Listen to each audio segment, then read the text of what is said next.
Αυτό είναι το πρώτο Arduino Car. Χρησιμοποιεί την τεχνολογία Bluetooth και μπορούμε να το τηλεκατευθύνουμε μέσα από κάποιο κινητό τηλέφωνο. Μπορεί και υπολογιστή.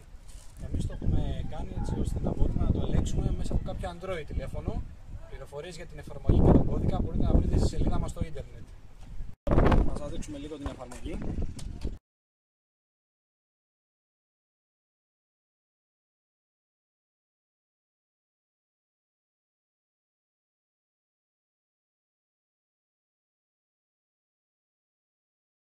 Έλεγχο του δικού μου οχήματος χρησιμοποίησα ένα Android τηλέφωνο και μια εφαρμογή που βρήκα στο Android Play Store, η οποία εκτός από τις βασικές κινήσεις μπρος, πίσω, αριστερά, δεξιά, μας δίνει τη δυνατότητα να ανάψουμε τα φώτα,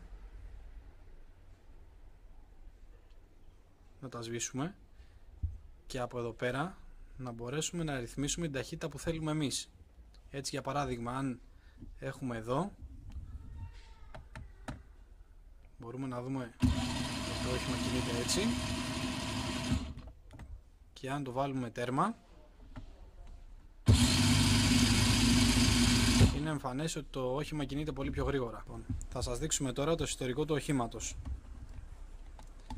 Ανοίγοντάς το, αυτό που βλέπουμε είναι μια επαναφορτιζόμενη μπαταρία, είναι 12V, ένα σταθεροποιητή τάσης στα 5V.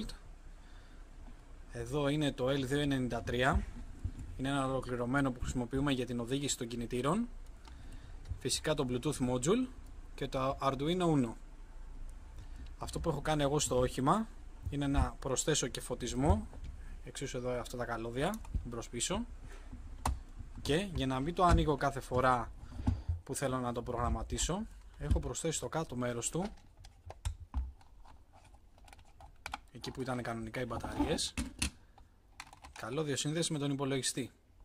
Επίσης η 12V μπαταρία φορτίζεται κατευθείαν από εδώ.